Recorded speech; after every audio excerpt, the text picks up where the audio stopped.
We're going to devote our energies to sports and gardening, all the cultural pursuits as far as they're concerned. In fact, we're going to put the goons to sleep. Meanwhile, we dig.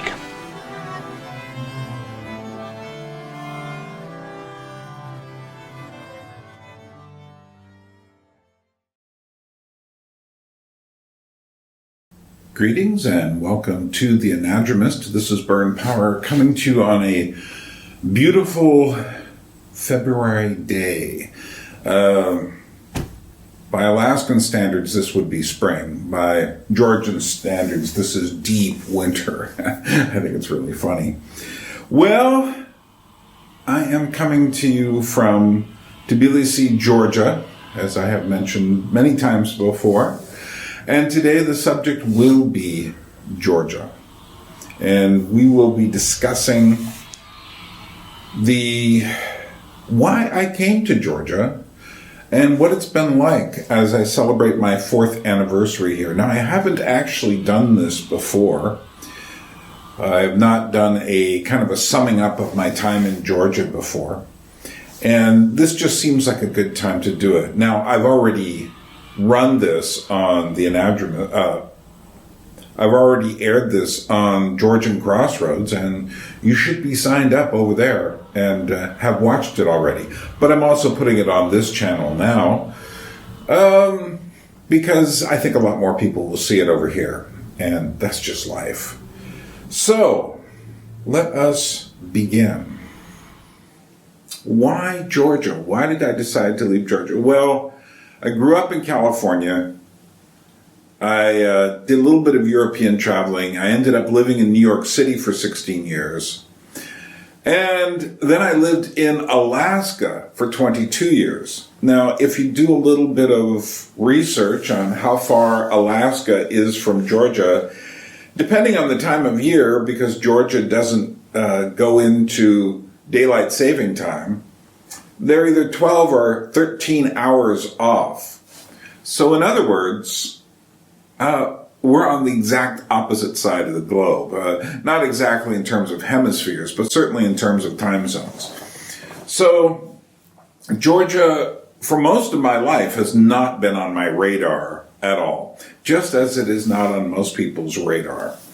I do remember back in the 1980s when I used to work at these record stores in New York City. I worked in a very large record store called J&R Music World, which was essentially it was one of the largest record stores in New York at that time.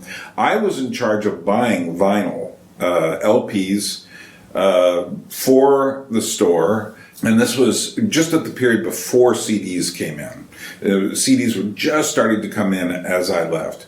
But I was in charge of all the music that was kind of strange. So among my categories was international music, as we then called it. There was no such thing as world music yet. And one of the records we got from the Okora label out of France was songs from Georgia. Georgie, as the album title said. And I listened to it and I thought, this is wild. They're kind of yodeling or something there. And it was the only record I'd ever seen from Georgia, and the only record through the up until 2012 that I would ever see from Georgia. So I didn't really think about it much. I just thought, like, very interesting. I didn't recognize then what kind of Georgian music it was. I now recognize that it was essentially Gurian music. The region of Guria has a very unusual harmonic vocal style, which includes something like a yodel in it, kind of a going back and forth in the octaves with the voice.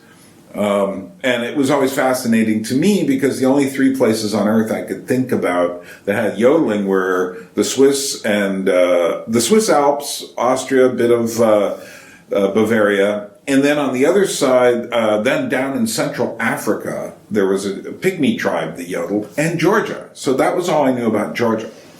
That was all I knew about Georgia. That was all anybody knew about Georgia.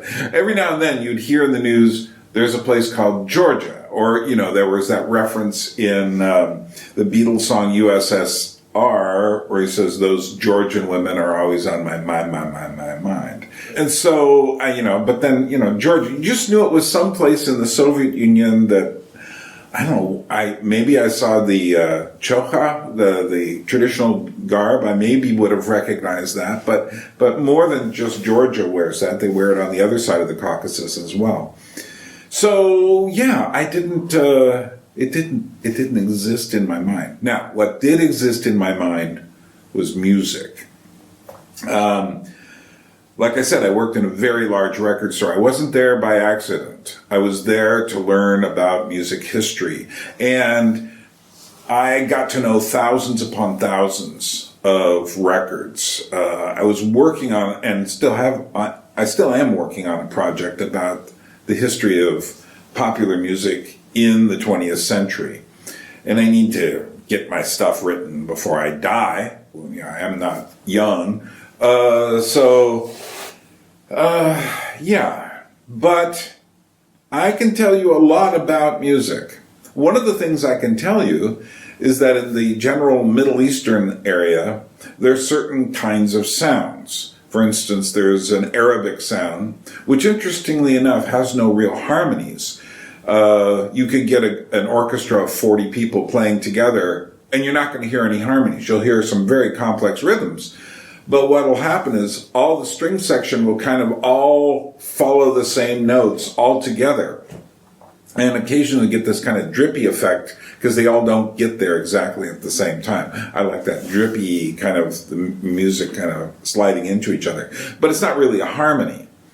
The Jewish people come from this area, and their cantorial music still has a lot of elements from the ancient past in it, their religious music. And one of the things I knew about both of those things is that the music reflects the religion. So I thought to myself, well, this was around 2012, I started thinking to myself, I'm not even sure what even prodded this thought so much. It's something I'd thought about before, but I suddenly said, Georgia. But what I realized was that the Arabic music, in that lack of harmony, was expressing the Islamic principle that God is one. And it's very specific, one.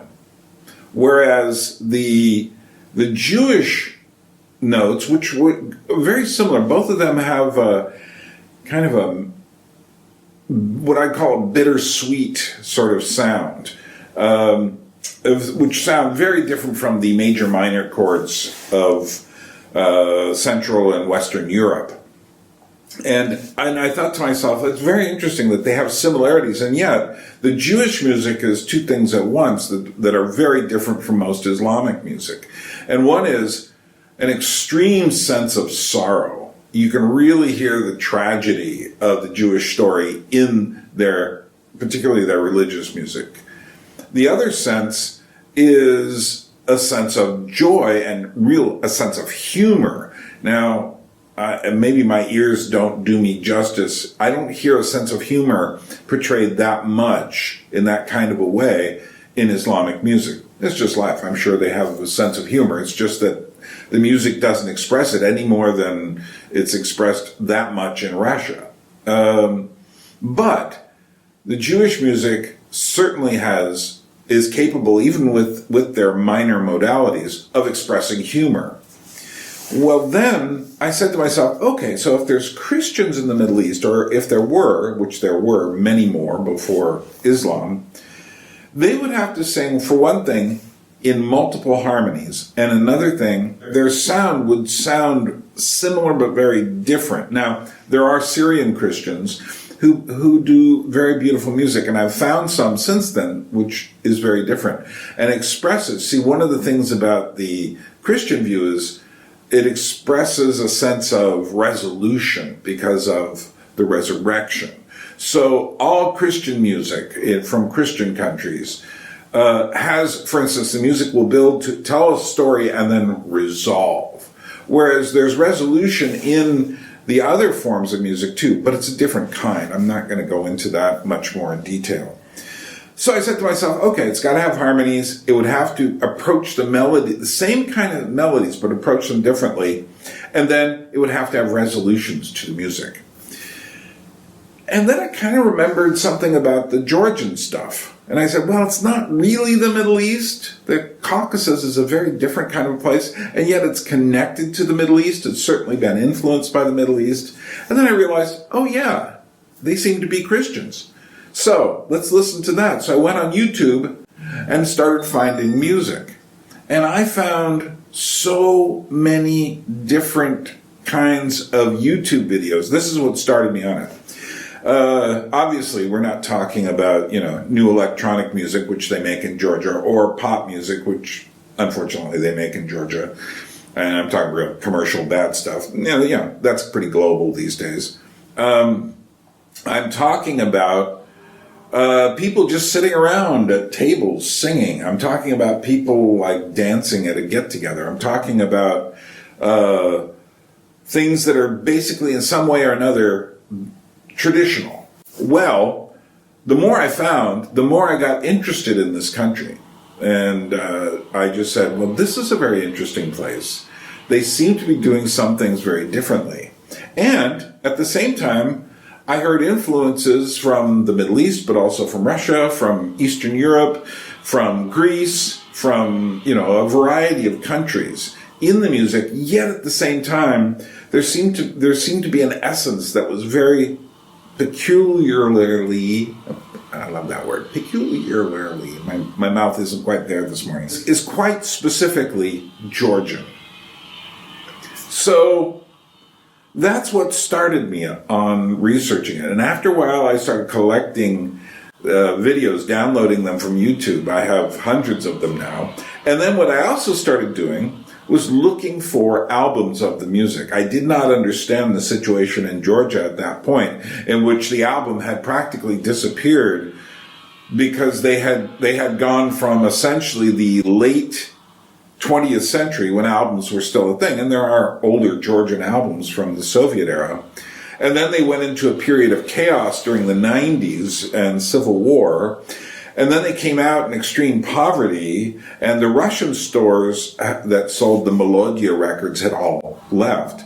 And so they went straight to the internet, and people just started downloading music, killing off, unfortunately, a lot of the music industry. I mean, yeah, there are people out there with stuff that I'm sure is on Spotify, but essentially killing off the heart of what is the music industry in so many places, certainly in Europe, and is still there, although in a very different way because of downloading, streaming, the internet, files, Spotify, all the rest of it, Apple, iTunes, and the rest of it. All of that essentially showed up just as they were getting back on their feet financially in the middle of the aughts. So there we are.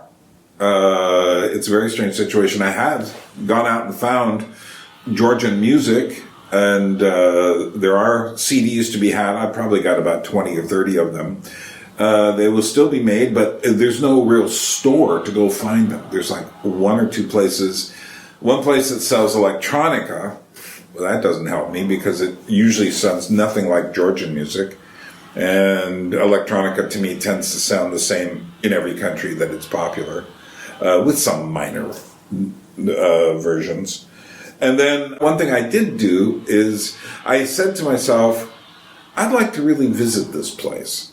One of the things that happened was I got more interested in the country, so I started researching it. I'd watch tourist videos. At that time, there weren't many videos. This was 2012.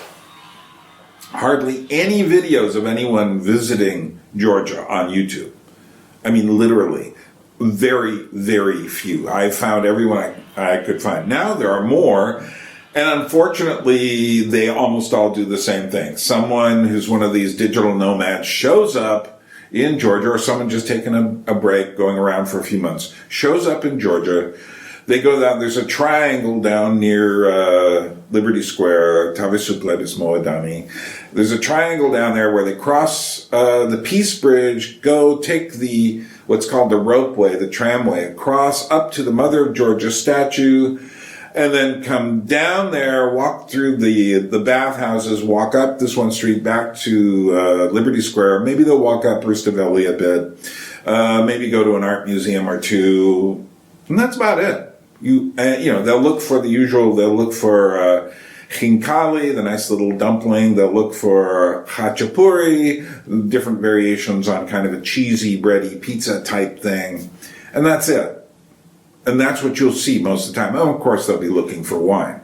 Now, I'm talking about these very specific kind of videos that do this. I'm not talking about every tourist does this. I'm saying that there's a kind of a video where people do the same things over and over. They come, they look at these things, they say, that's Georgia. And maybe they'll go into the mountains or heaven forbid, go to Batumi and see the big, ridiculous buildings there and not really understand Georgia. And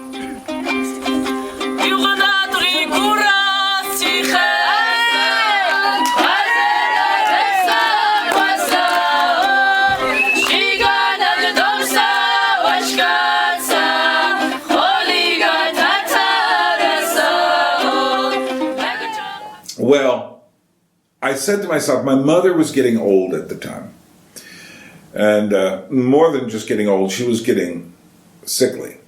And she passed away in 2015. Now, one of the things I said to myself before she passed away, before she died, was that once she did pass away, I would go visit Georgia. Just because I think when you come to a major moment or a major tragedy in your life or a major difficulty, you shouldn't stay in the same place. You should add something new. You don't collapse into yourself. You open out and say, okay, well, this is a time, once the mourning period has passed, this is a time for something new. This is a time to look at the world in a different sort of way. So I said I would go to Georgia. Now, since 2012, I read Shota Rustaveli's Knight in Panther Skin. I had been reading about the history of Georgia. I had been ordering books off Amazon. I had found various compilations of Georgian music, not from Georgia, but from France and Germany and Japan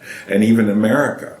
So I had found enough music. I'd been finding books. I said to myself, okay, let's get the guidebook, Lonely Planet. They had Georgia, Armenia, and Azerbaijan together. Let's go look. And then the Brat Guide to Georgia is probably the best one.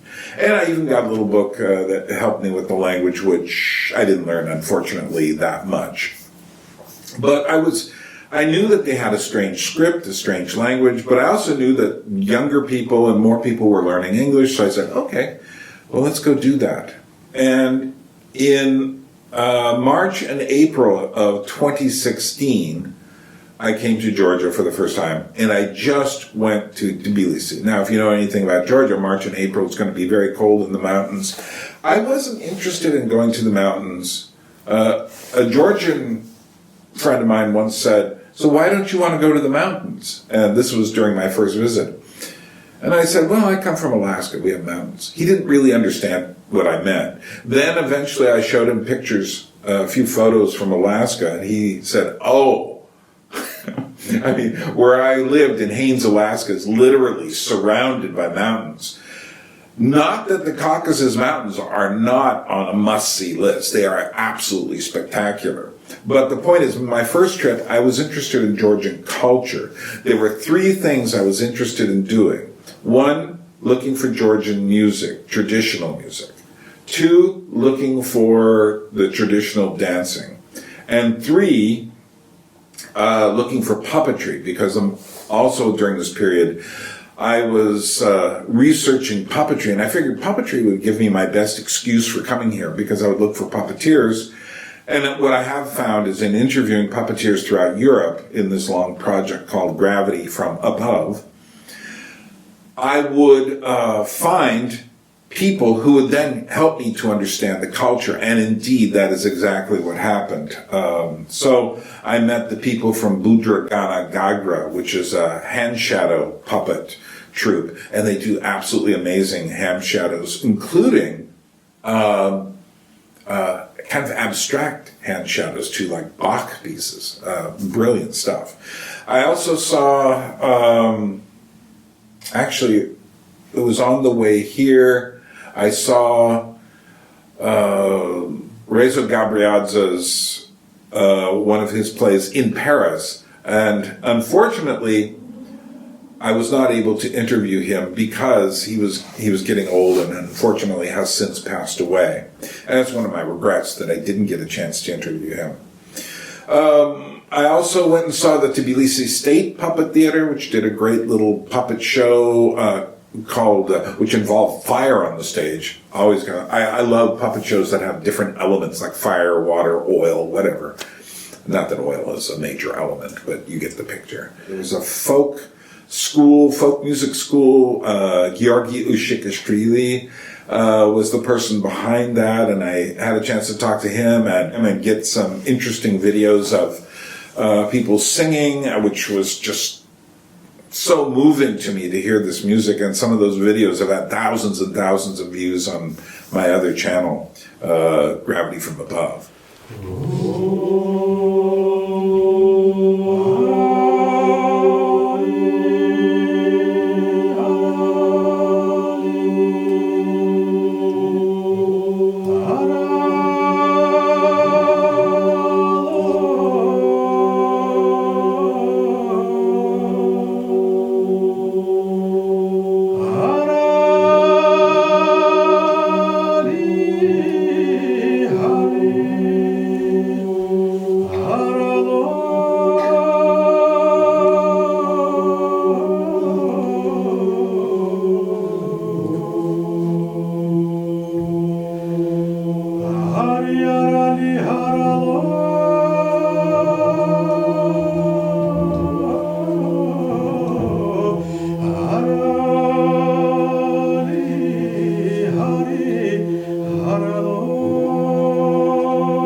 So I also went and met Nino Sukashvili and spent a couple of days watching the Sukashvili dancers.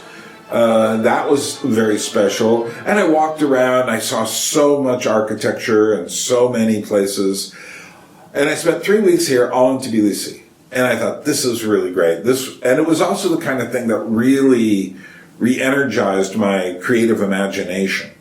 And then I went back to Alaska and spent the summer working there in 2016.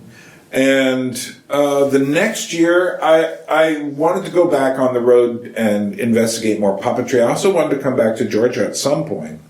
But in 2017, I found out that they were selling the house I had been renting for many, many years. And that put me at a dilemma. And the dilemma was, what do I do now? Where do I go now?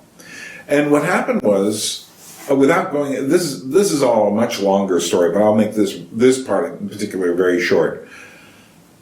I realized that I could rent a place in Tbilisi fairly cheaply by American standards. I worked a lot in 2017 and made a lot of extra money working with tourism in the summer in Alaska.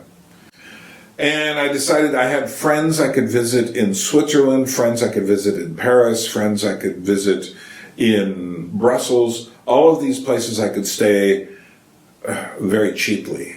And then I said, well, let's go also visit Sicily and see the Sicilian marionettes.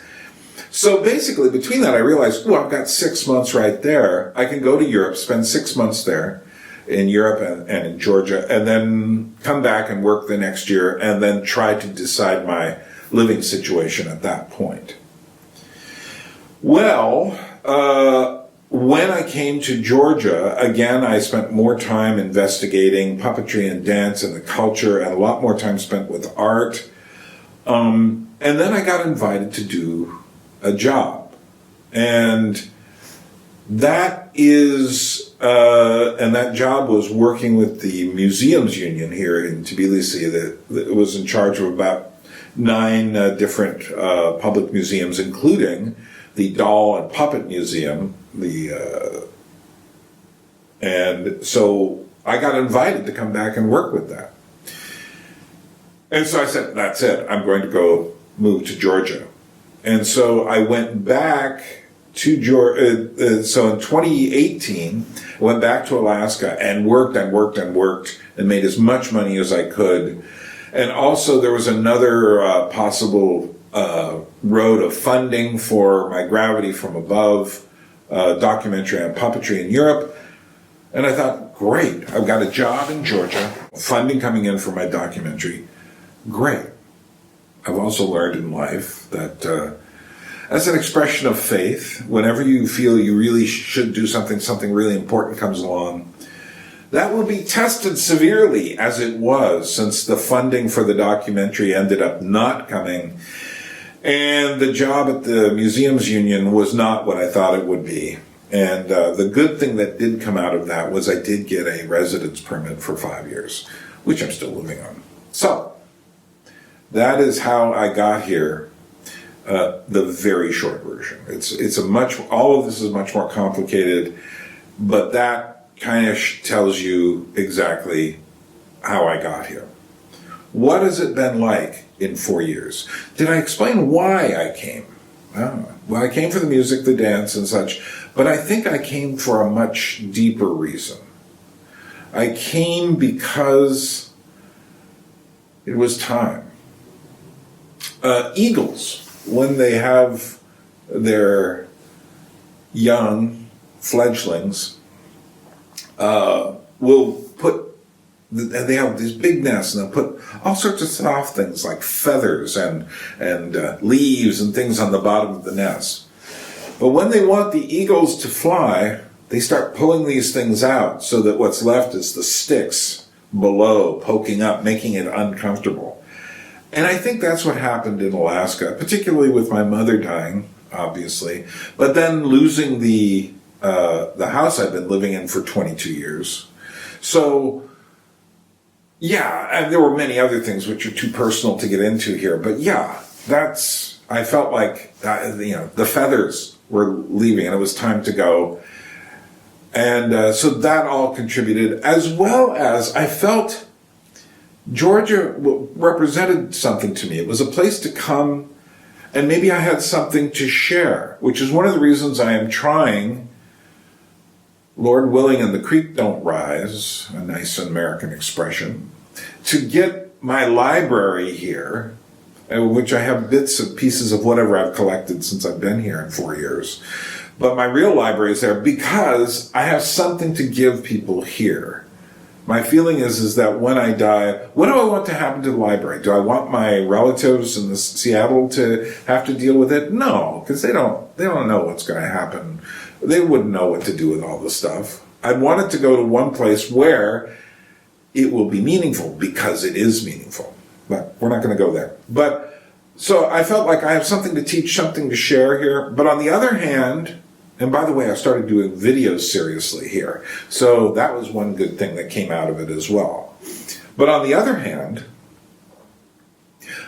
I realized there was much I could learn here. For one thing, I'm getting older, and one thing you want as you're getting older is something to keep your mind active. And living in Georgia, I'm always running into that. There's new words to learn, always. And these aren't simple words. There's new ideas. I mean, and I'm constantly running into social, cultural connections that make me say things like, I have no idea why they do that. And I'm constantly running into things that make me say things like, why do they do that?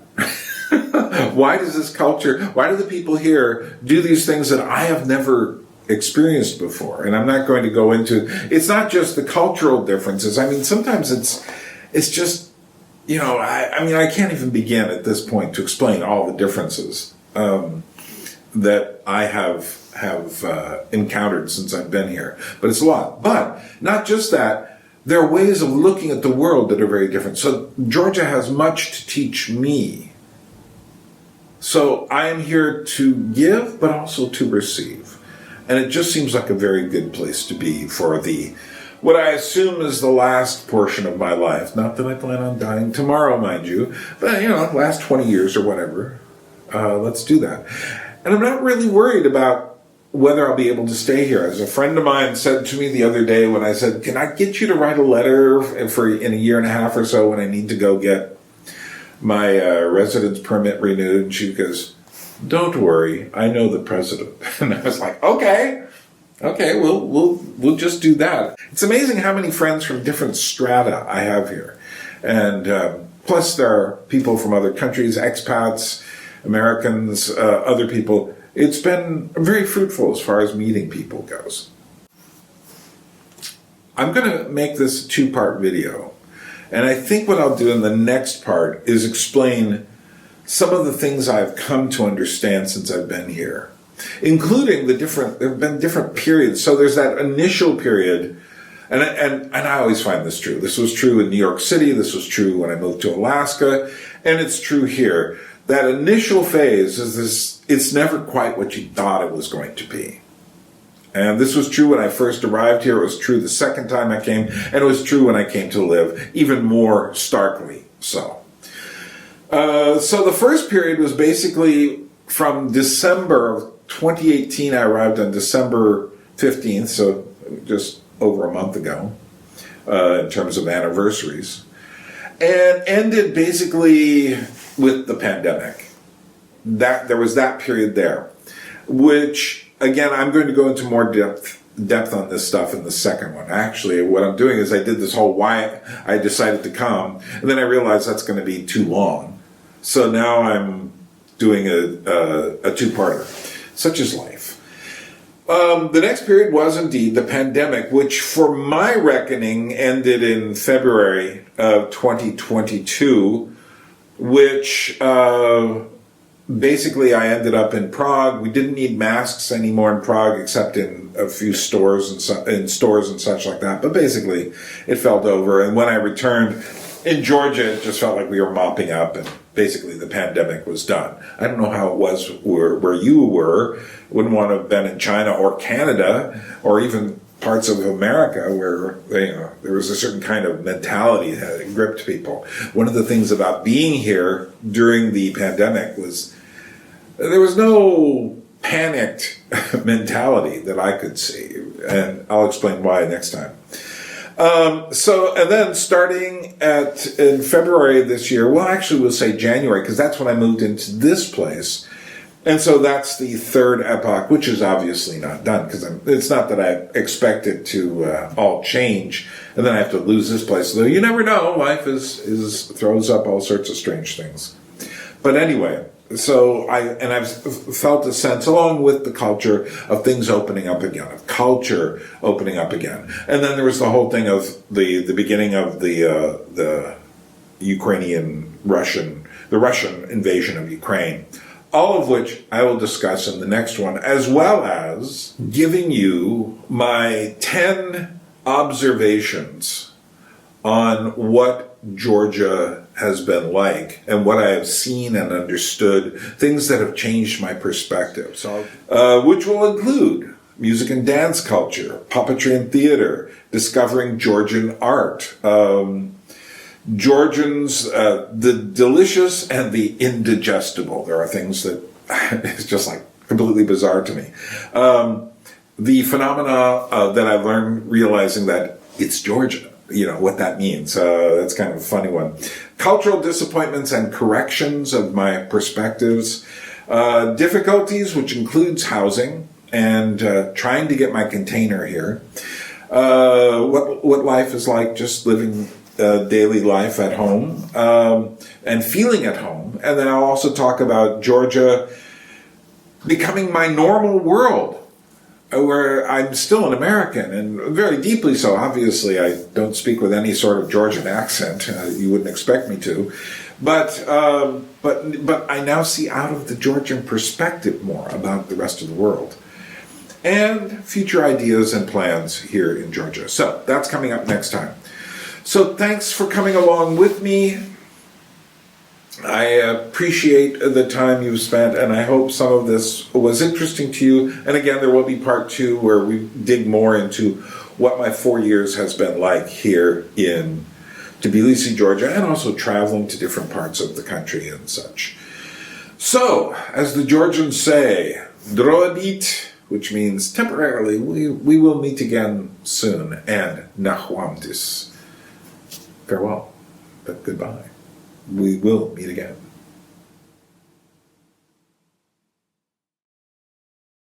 A people without history is not redeemed from time. For history is a pattern of timeless moments.